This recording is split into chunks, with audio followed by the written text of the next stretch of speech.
All right, greetings. This is Eric again, founder and CEO of Cubicle Investing. Definitely visit the website at cubicleinvesting.com, and there you can download my free ebook. I mean, it's absolutely free, and you can learn about at least the basics of options trading. So, nevertheless, today is October the 26th, is Wednesday. It's what time is it? It is 12:30, right? 12:30. So the market's been open for quite some time. The market opens at 9:30 a.m. Eastern Standard Time, in case you.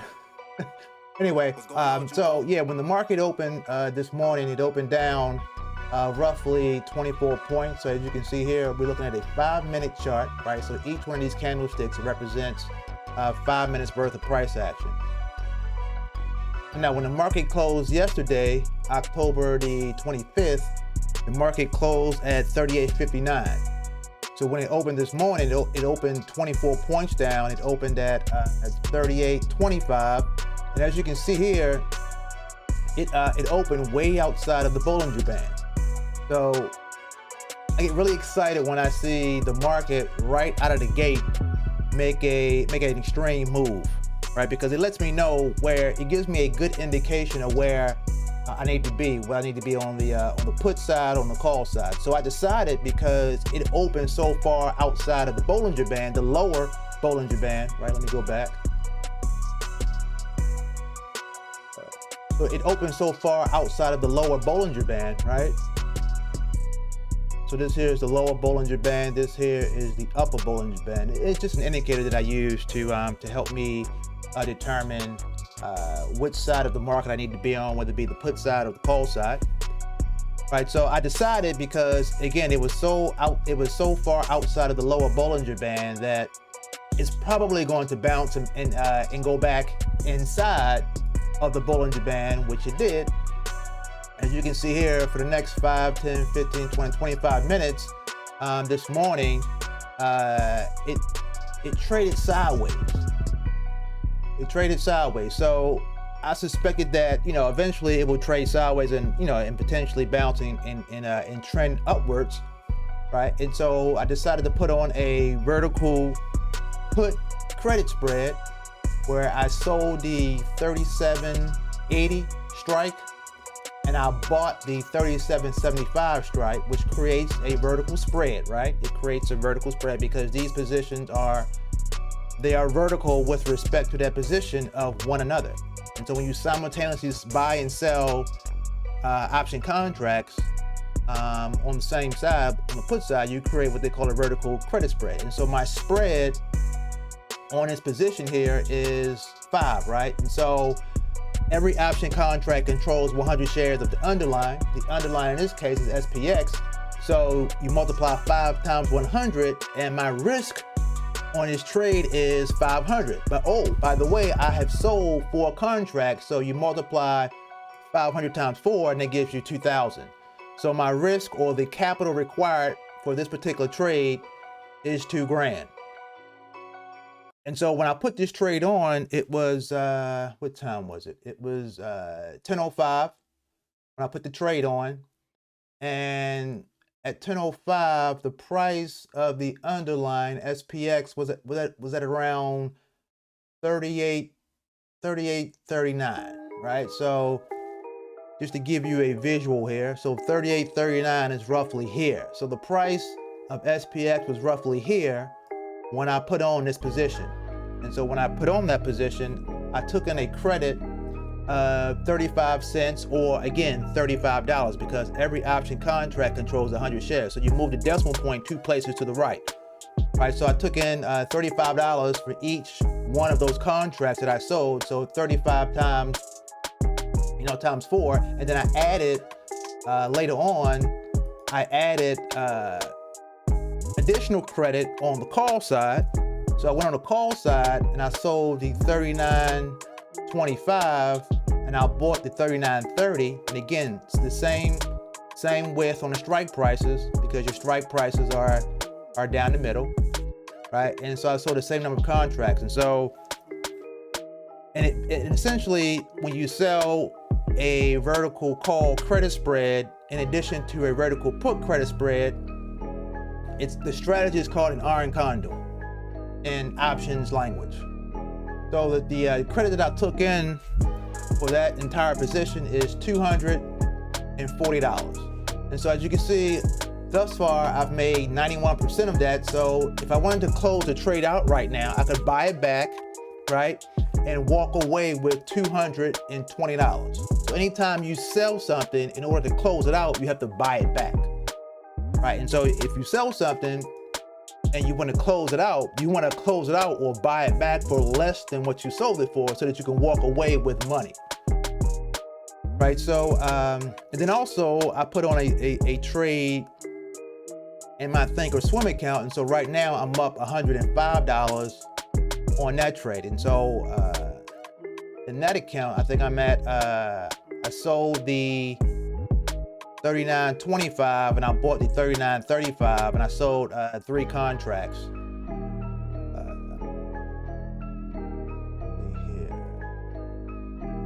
Yes, I sold 3 contracts. So essentially I have $3,000 that of capital that I'm reserving, or that I have put up to put on that trade. So yeah, so everything is going well. Obviously the objective, right, of this particular strategy, iron condor, is for the price of the underlying, and again the underlying is SPX, is for it to stay in the middle of your short strike on the call side, which is 39.25, right? So I'm on the call side, and then on the put side, the price has to stay has to stay below 37.80 on the put side. And so essentially, it's all about, so it's basically you're just looking for the price of the underlying to stay within a range. So that's the great thing about options, is that you don't have to necessarily be right about the direction in which the price of the underlying moves.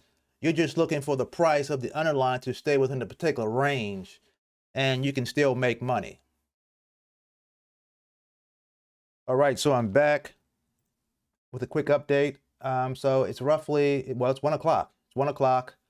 The price of the underlying is exactly where I want it to be, right in between my short strike on the call side and my short strike on the put side. But what I wanted to talk about during this segment is, how do I go about selecting my strike prices?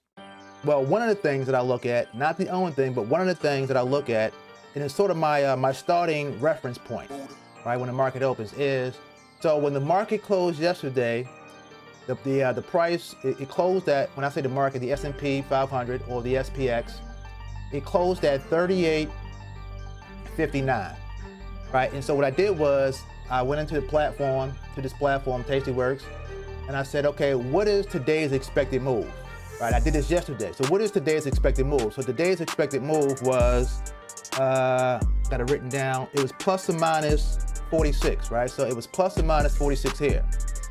So if that's the expected move for this particular day, and when yesterday the market closed at 38.59, so I'm subtracting and adding 46 to 38.59. So when I subtract 46 from 38.59, it gives me 38.13.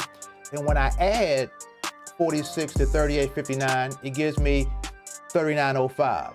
So those are my point of references for where I need to pay attention to with respect to selecting my strike prices, whether it be on the put side or on the call side. But now I also, again, as I mentioned before, I also look at the Bollinger Band. All right, let me just clear this out. So hopefully that made sense. I also look at the Bollinger Band, and when the market opened this morning, it opened 24 points down, so it was outside of the lower Bollinger Band. And so I immediately begin to look to the put side, because the put side, when you put on a vertical put credit spread, it benefits from the price of the underlying either staying neutral or actually increasing in value. So I was anticipating that, considering that the price of the underlying was so far outside of the lower Bollinger Band, that it would stay neutral, or, it would work its way back inside of the Bollinger Band. As you can see, it did here. Over the next 25 minutes, it traded sideways, and it worked its way back inside of the Bollinger Band. As you can see, subsequently, it actually increased in value. It did exactly what I wanted it to do. And so again, I started out on the put side. But then, as I mentioned before, my point of reference for the upside was 39.05. And so I figured, hey, if I give it some time and allow the price of the underlying to continue to increase in value, that at some point it would pivot and start to come back down, right? Because, markets, they expand, and they contract. They expand, and they contract, right? And so I figured, okay, I'm going to allow it to increase in value. And as it's increasing in value, these premiums on the call side are going to increase as well, right? Because that's the direction in which the price of the underlying is moving.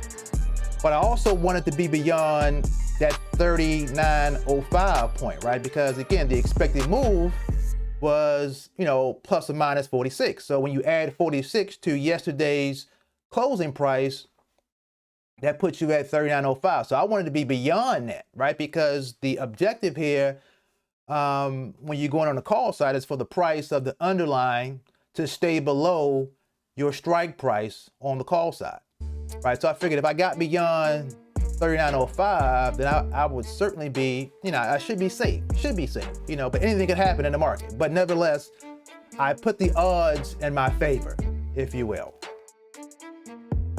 Right, and so I decided to put on an additional call credit spread beyond that 39.05 price point. And so as you can see here, 105 now. We got 3 hours before the market closes. The expected move as of now is plus or minus 17. So, and then that plus or minus 17 is conveyed by this brown bar here. So yeah, I'm looking good. I expect to walk away with the entire, $240. As you can see, I pretty much made it already on this trade.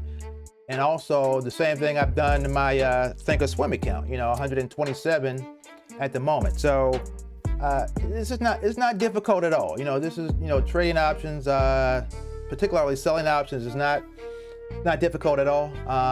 It's certainly a skill set that I always say that folks should, want to acquire. But again, it's not for everyone.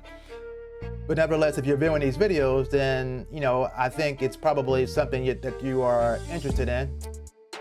But yeah, so again, the price is doing exactly what I wanted to do. It's right in the middle.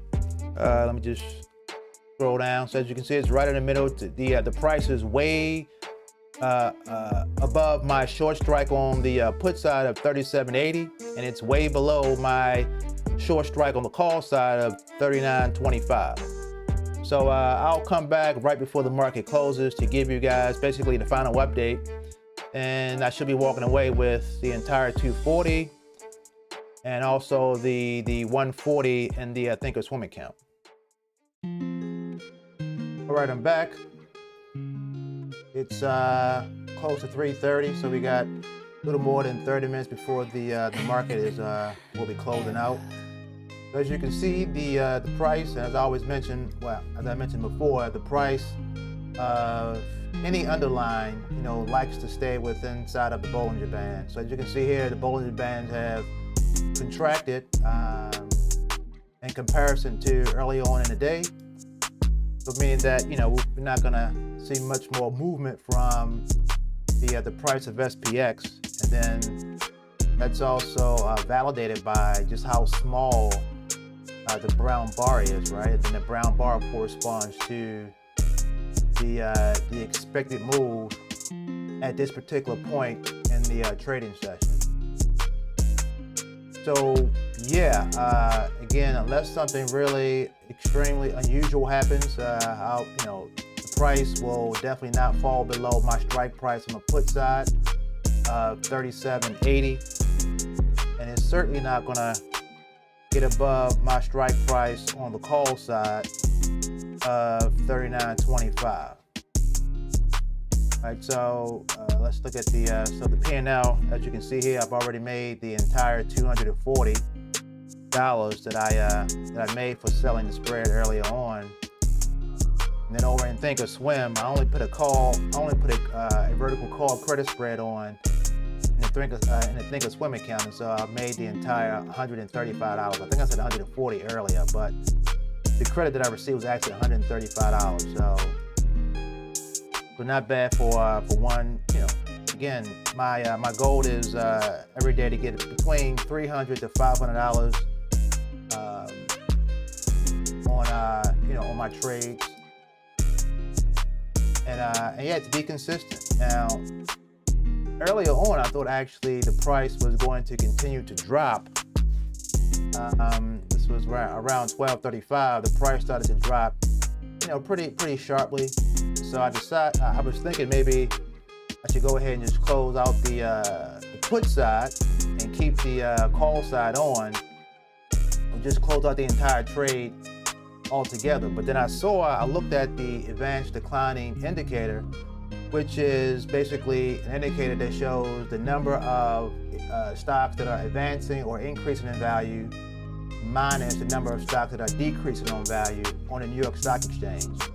And considering that it was still positive, I wasn't too concerned about the price, continuing to fall, rather sharply.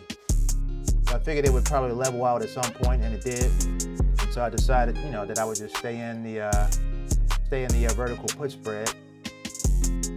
Then also looking at the 11 sectors, although the XLK, which is the information technology sector, these sectors make up the S&P 500, which is what I'm trading here, SPX. Although it has the most influence on how the SPX moves, nevertheless, XLV is in second, and so it's been in the green pretty much all day, followed by XLF, which is the financial sector. And so again, just seeing the fact that there are several sectors that are in the green, and also the advanced declining indicator still in positive territory. I wasn't concerned about the market, continuing to fall rather sharply.